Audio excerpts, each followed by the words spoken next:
Hey, what's going on, guys? King Epic here, coming to you from Bangkok.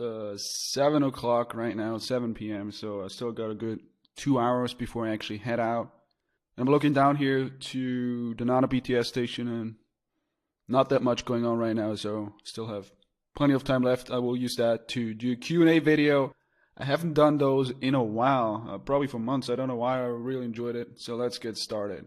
The first question is, if I'm booking a guest-friendly hotel for my trip, is it going to be for one or two people? Well, you would have to look at the page where you do the actual booking, whether it's Agoda, Booking.com, Airbnb. In most instances, it's for two people, but that doesn't mean it's guest-friendly, okay? The question you should ask is whether or not it's guest-friendly, not whether it's for one or two people. Most rooms that you book are, in fact, for two people, but that doesn't mean you can bring random girls to your room without having to pay an extra fee. The two people would mean that you can check in with two people, okay, when you first check in, not when you check in every night with a different girl. So that's something you would have to look up and find out, because you could still book a hotel room, a regular hotel room that is non-guest friendly, and that's for two people, but then you bring a girl and you would still have to pay extra, okay? I can't give a general answer because it depends on which hotel you're booking. This question, I don't like to party at all and just want to go there for freelancers and variety. So this guy's asking, this was posted below my video where I compared Bangkok and Pattaya. And so the question is, which place is better? Pattaya, of course, no question about it. If all you want is variety and lots of different girls and bars, then nothing beats Pattaya. Go to Pattaya, check it out. If you don't enjoy it, you can always go back to Bangkok, take the bus or the taxi. Okay, this is an interesting one related to accommodation, and I'm assuming, based on a question, that this guy wants to actually move to Bangkok or stay there long term. Says he likes my videos, he's not super into partying, and he wants amenities with the occasional mongering. So I would recommend he's doing, he's actually staying there, maybe dating regular girls and also doing mongering. Where would you recommend living in Bangkok? I don't want to pay more than $250, $300 for an apartment with kitchen, okay? Now, I would recommend the area, well, actually central, you can't stay central because you're not going to find anything in that area. Let's say Nana, Sukhumvit, Azok, you're not going to find anything in that price range. I would say Bunaviti and beyond even, okay? Look up the BTS station any closer, and getting what you want for under $300 is very unrealistic. The places that I've mentioned, they are a couple of stops away from Central, but you're still in proximity to a BTS station. That's, for me, the most important thing. So even if you live 5 or 6 stops away from, let's say, Sukhumvit or Nana, as long as your condo is close to a BTS station, doesn't really matter that much. But the most important consideration for you will be the trips you take on a daily basis, okay? Where do you go on a daily basis? Because if, let's say, you stay Tonglo, okay? Just an example, a BTS station near Tonglo is unrealistic anyway because it's gonna be too expensive given your budget. But let's just say you stay in this area, and on a daily basis, you would need to take a trip to National Stadium or even to Siam, okay? That's gonna cost so much in just ticket fees or taxi fees that it might be a better solution to move closer to the place that you go to on a daily basis. So first, before you think about how much you're gonna spend and where you wanna stay, think about what you do on a daily basis. This is the most important thing. I talk about this in more detail in my Thailand guide, where I have a map and how to figure out where to stay. But essentially, if you find a super cheap place that is far outside on the outskirts of Bangkok, and then you have to take a trip to central Bangkok every day, that place, that $300 per month place, actually becomes a $500 or $600 per month place because of BTS and taxi fees, etc. And you might be thinking, yeah, I'm always going to take the train, so it's super cheap. I buy the rabbit card. Yeah, you can do that, but if you're going out, okay, the only way to go back is take a taxi, and if that's going to cost you, let's say, $100 or more on a daily basis or every other day, that adds up, okay? And going to that area is usually at least 80 baht, okay? If, say, Bunaviti to Sukhumvit, to the intersection of Sukhumvit, is usually, 80 baht or more with a taxi. So yeah, that would be my answer. If you rarely go to central Bangkok and you have everything you need in proximity, then you can consider places that are a little bit further outside of Bangkok, a little bit off the beaten path, but are usually cheaper, okay? And when I say daily trips, I would even consider something such as going to the grocery store, because if you rent an apartment and you take a trip to the grocery store every day or every other day, and it's a 15-20 minutes walk away, and you walk back to your apartment or to your condo with 2, 3, or 4 bags full of goodies, that's gonna turn your stay into a nightmare. I can tell you that. In some of these areas, or even if you stay in a side street, it's the taxis. You don't see taxis as frequently as you would on the main street. So you would have to wait, and if there's no motorbike taxis at the intersection, then your only option is either waiting for 20 minutes, 30 minutes, or taking the walk. And if you take the walk, you're going to be super tired. So I've gone through all of this, okay, where I had to walk 20 minutes, where I thought this was the first time I booked a condo in Thailand. I thought, okay, I'm going to rent this place. It's super cheap, perfect. But then all these additional costs came up that I wasn't even considering when I booked that place. In the end, it would have been cheaper to stay somewhere closer to central Bangkok and spent more on accommodation on the condo and less on taxis and the BTS.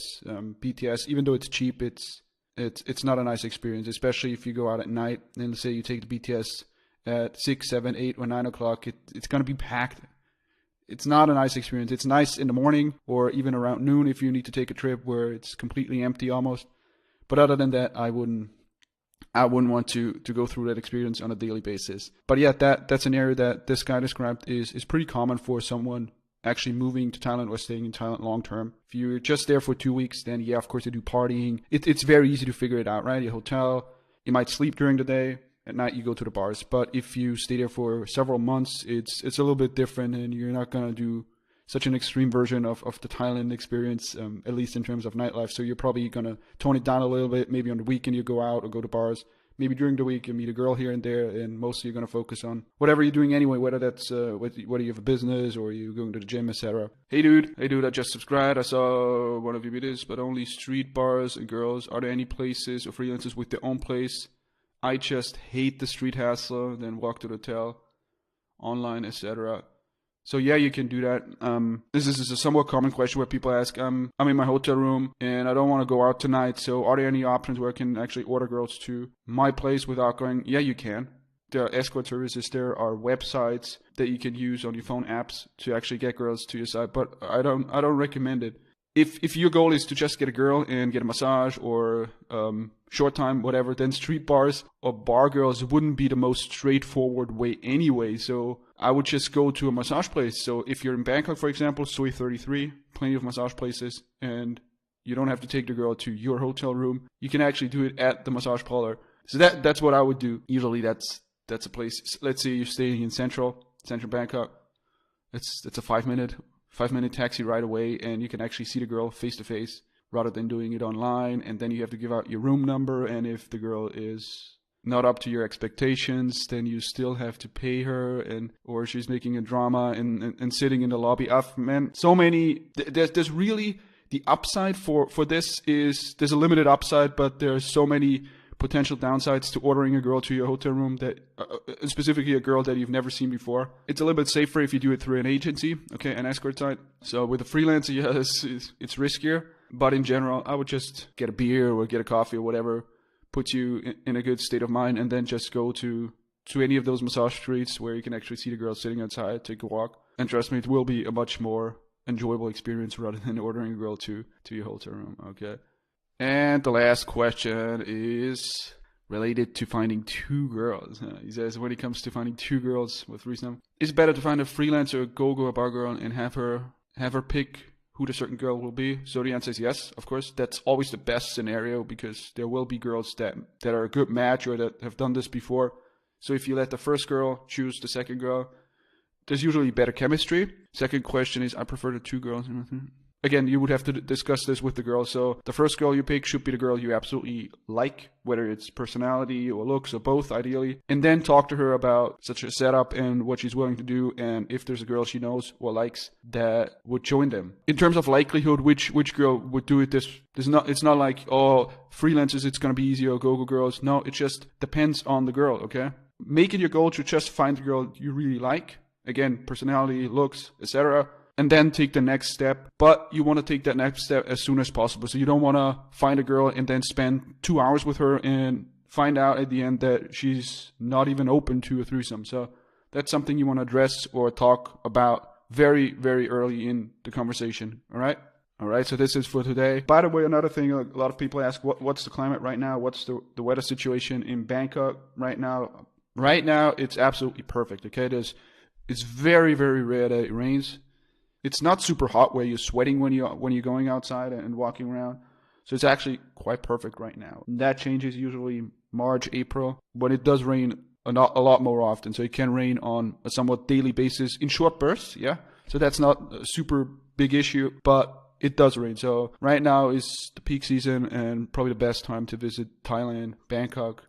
Perfect. All right.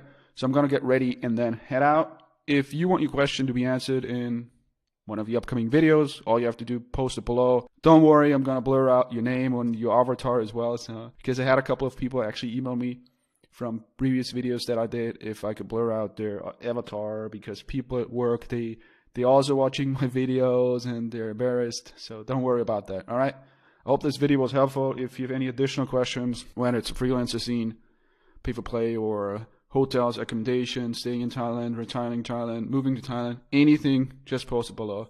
All right. Have a good weekend. Take care. Bye-bye.